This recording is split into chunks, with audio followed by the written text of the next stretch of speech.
Pessoal, linha 4 aí, né, sobre o Estatuto, a Lei Complementar 37 do ano 2000, o Estatuto do Servidor Público Municipal da cidade de Porto Ferreira. Vamos prosseguir aqui nessa aula 4 a partir do artigo 164, né?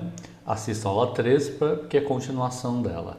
Verificado em processo disciplinar, né, é o processo administrativo disciplinar, que a gente chama de PAD. A acumulação proibida e provada boa-fé, o servidor optará por um dos cargos. Veja, o que acontece se uma pessoa sofre um processo administrativo porque ela está ocupando 2 cargos públicos? Se for provada a boa-fé, que ele não fez com má intenção, mas por desconhecimento ou alguma coisa assim, o servidor opta por um dos cargos, pede demissão do outro e está tudo bem, tá bom? Ele não sofre punição nenhuma. Já o parágrafo 1º diz assim: provada a má-fé, ou seja, que ele fez sabendo que ele estava fazendo, perderá também o cargo que exercia há mais tempo. Olha, ele aqui em cima ele perde o cargo que ele exercia há menos tempo, mas na má-fé ele perde o cargo exercido há menos tempo e há mais tempo. E ainda restituirá, ou seja, devolverá o que tiver percebido, ou seja, recebido, né? Recebido indevidamente como salário.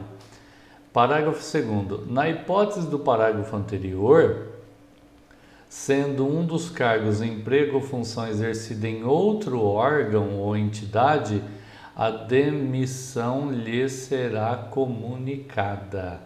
Ou seja, comunicará a demissão daquele cargo anterior por conta do que aconteceu, tá bom? Artigo 65. A destituição de cargo em comissão, que são os cargos comissionados, né? E cargo comissionado é aquele que é exercido por não ocupante de cargo efetivo. Então, olha só, o que é cargo comissionado? Eu já expliquei numa aula anterior. A pessoa não é funcionária pública, mas ela é de confiança do prefeito. O prefeito assume o cargo, né, é eleito, um cargo eletivo, e chama um determinado advogado para ser, ou uma pessoa qualquer, para ser um assessor dele, tá? Então, esse cargo comissionado, ele é exercido por pessoa não ocupante de cargo efetivo, não é um funcionário público de um outro setor, ok? Será aplicado a ele nos casos de infração sujeita às penalidades de suspensão e de demissão, tá? Ele está sujeito às mesmas penalidades de suspensão e de demissão. Não é só porque ele é cargo comissionado que não está sujeito às penalidades. Parágrafo único. Constatada a hipótese de que trata esse artigo, ou seja, quem cometeu a falta é um cargo comissionado, a exoneração, que seria a demissão, efetuada nos termos do artigo 48, será convertida em destituição do cargo. Ou seja, exoneração, entende-se que a pessoa tem um cargo efetivo, prestou concurso público, aqui é um concursado. E se ele é um cargo comissionado, ele não é concursado. Então, o que acontece com ele? Ele é demitido, ou seja, ele é destituído do cargo, ele é exonerado, tá? 166. A demissão ou destituição do cargo, demissão se for servidor público concursado, ou destituído do cargo, ou seja, exonerado, né? Nos casos inciso 4, 8, 10 e 11 do artigo 63, pessoal, vamos lá no inciso 4 e anota isso aqui lá no seu material. Implica a indisponibilidade de bens. Os bens vão se tornar indisponíveis porque eles podem vir a ser utilizados como garantia do pagamento, né, desse prejuízo ao erário, aos cofres públicos. Claro, ele pode sofrer uma ação penal também prevista no Código Penal e responder por isso e pode até ser preso. Artigo 67. A demissão ou destituição de cargo em comissão por infringência do artigo 63, mas nos incisos 7, 9 e 12, vão lá no 7, 9 e 12 para ver o que é, incompatibiliza o ex-servidor para nova investidura em cargo público municipal em 5 anos. Ou seja, se o que ele cometer for algo previsto no 7, no 9 e no 12, ele não pode ser demitido, prestar um novo concurso e assumir um novo cargo. Ele tem que esperar 5 anos após a demissão para que ele possa prestar novamente cargo público, tá bom? Tá certo? Então, artigo 163, tá aqui 163, o 7, ofensa física, né? Ofensa física, ele não vai poder voltar ao serviço público em menos de 5 anos. 9. Revelação de segredo em razão do cargo. E 12. Acumulação ilegal em empregos e função pública. Nesses casos, ok? Ele só pode regressar depois de 5 anos prestando um novo concurso. E os outros? Os outros aqui podem voltar prestando um novo concurso, nem que seja um prazo muito mais curto. Não poderá retornar ao servidor. Agora aqui, ó, não é o que pode retornar a qualquer momento no prazo de 5 anos. Esse não pode retornar ao serviço público municipal o servidor que foi demitido ou destituído do cargo em comissão por infringência do 1, 4, 8, 10 e 11. 1, 4, 8, 10 e 11. 1. O 4, o 8, o 10 e o 11. Olha o que diz o 1. Crime contra a administração pública. Pessoal, isso aqui é previsto no Código Penal. O cara vai ficar preso, inclusive, então não pode. 4. Improbidade administrativa. É uma lei, existe a lei de improbidade administrativa. A lei 10.153, uma lei federal, né? Assim como o Código Penal. Então, não pode voltar no serviço público. Ele é um ladrão, ele é corrupto, não pode. 8º. O 8º é a aplicação irregular de dinheiro público. Ele aplicou o dinheiro público dentro do serviço público, mas de forma irregular. O 10, lesão aos cofres públicos, ou seja, tudo envolvendo dinheiro. 11, corrupção. Corrupção também envolve dinheiro. Reparou? Tudo que envolver dinheiro, crime, improbidade, não é? O 8, aplicação irregular de dinheiro público. Depois, lesão aos cofres públicos, corrupção. Reparou que são coisas gravíssimas? E aí, meu amigo, ele não pode regressar ao serviço nunca mais. Não poderá retornar ao serviço público municipal o servidor que foi demitido e destituído do cargo em comissão por infringência. Aqui, ó, não volta ao serviço público municipal. É demissão chamado a bem do serviço público, tá? Demissão a bem do serviço público. Ou seja, estamos demitindo porque, pelo amor de Deus, para o bem do serviço público, sumir com essa peça rara daqui. Artigo 168. Configura abandono de cargo. O que é abandonar o cargo? É o servidor que se ausenta por mais de 30 dias. Até 30 dias ele pode justificar a força maior, o que aconteceu, e não ser demitido. Agora, se ele abandonar o cargo, ou seja, não comparece por mais de 30 dias, não é 30 ou mais, não, mais de 30, configura abandono do cargo de função. 169. Entende-se por inassiduidade habitual, pessoa que não é assídua, que falta ao serviço sem justificativa por 30 dias interpoladamente durante o período de 12 meses. O que é inassiduidade? Inassiduidade não é que ele chega atrasado, é que assim, ó, digamos que ele falte, um exemplo, hein, pessoal, em janeiro, ele falte 3 dias, em fevereiro, mais 3 dias, sem justificar, tá? Não é falta justificada. E ele faz isso por 10 meses, janeiro, fevereiro, março, abril, maio, junho, julho, agosto, setembro e outubro, ok? Em novembro, se ele faltar sem causa justificada, vai dar o 31º dia sem justificativa durante o prazo de 12 meses. E aí também ele vai ser demitido. 170. O ato de imposição da penalidade mencionará sempre o fundamento legal, ou seja, ele está sendo demitido em razão de infração ao artigo 163, inciso 10, né? Por exemplo. E a causa da sanção disciplinar, o que causou? Por ter feito isso, aquilo, tá? 171. As penalidades disciplinares serão aplicadas. Olha, costuma cair em concursos em geral quem são as autoridades que podem punir uma pessoa, tá? Então, costuma ser importante. As penalidades são aplicadas por quem? Prefeito, dirigentes de autarquia, no caso de ser uma autarquia ou fundação municipal, presidente da Câmara Municipal. Quando a gente fala em funcionário da prefeitura, estamos falando também funcionário da Câmara Municipal, tá?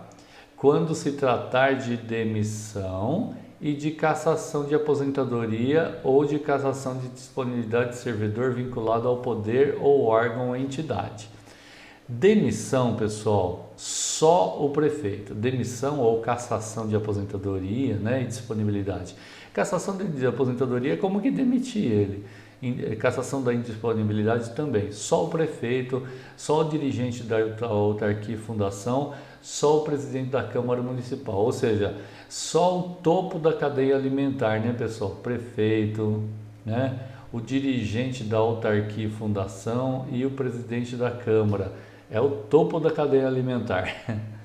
Ok, agora, a punição pode ser dada pelas autoridades administrativas de hierarquia imediatamente inferior àquelas mencionadas aqui, que seria o secretário, né? O secretário de cultura, seria o diretor de departamento, né?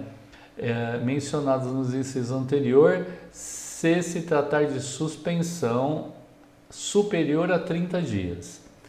E o chefe da repartição e outras autoridades, né, na forma do regimento e regulamento, em caso de suspensão de até 30 dias.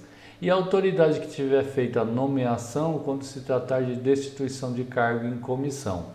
Bom, quem que nomeou a pessoa em cargo de comissão? A autoridade. Essa autoridade vai ser o prefeito, né, pessoal? É ele, né?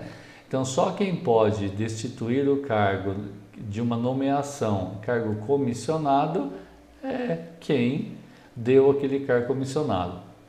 Agora, advertência e suspensão de até 30 dias. Então, anotem isso num caderno, faça o seu resumo aí. Coloca na seguinte ordem, advertência, que é por escrito, advertência, e no caso de suspensão, né, do serviço por até 30 dias. Quem que pode fazer isso? É o chefe da repartição ou autoridade prevista no regulamento. Agora, suspensão, pessoal, suspensão de mais de 30 dias, né? Superior a 30 dias, autoridade imediatamente inferior ao prefeito, inferior ao presidente da Câmara, inferior ao dirigente da autarquia. Agora, demissão, só o prefeito, só o diretor da autarquia, só o presidente da Câmara, né? Presidente da Câmara, no caso da Câmara Municipal, é que pode. Certo? Faça o seu resumo aí. O artigo 172 diz que a ação disciplinar, né, o processo administrativo, né, a ação disciplinar, prescreverá. Quando se dá prescrição, ou seja, não posso punir mais a pessoa, 5 anos nas infrações puníveis com demissão, cassação de aposentadoria, disponibilidade, destituição de cargo comissionado. Então, passou 5 anos desde que ele cometeu aquela falta e a administração sabia disso, 5 anos prescreve, não pode punir mais. 2 anos no cargo de suspensão. Ele cometeu uma falta que era passível com a suspensão. Passou 2 anos, não pode ser punido mais. Agora ele cometeu uma falta que seria o caso de uma advertência só. 180 dias depois do ocorrido, não pode puni-lo mais, ou seja, ocorre a prescrição. Tá bom? Prescrever é não poder punir mais. Parágrafo 1º.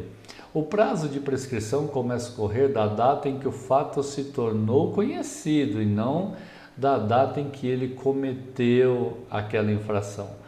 Aquilo tornou conhecido. Segundo, os prazos de prescrição previstos na lei penal aplicam às infrações disciplinares capituladas também como crime, ou seja, os prazos de prescrição previstos na lei penal, no Código Penal, também cabem aí para as infrações disciplinares que são consideradas como crimes, como é o caso da corrupção passiva, corrupção ativa, aqueles atos, né, de improbidade administrativa, né, uso irregular de verbas públicas, tudo está previsto em lei penal ou lei específica.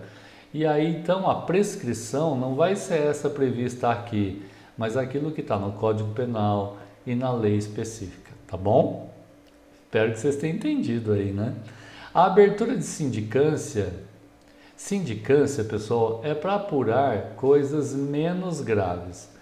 E processo disciplinar administrativo é para apurar a demissão. Então, sindicância é uma coisa menos grave para ver o que aconteceu e tal. Já se instaurar o processo administrativo é porque está querendo demitir ou porque a infração pode causar a demissão.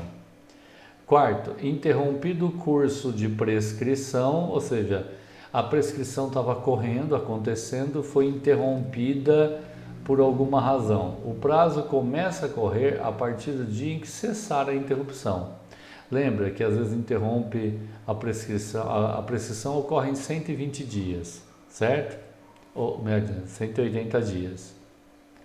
Lá quando está com 30 dias, instaura o processo e interrompe a prescrição, tá?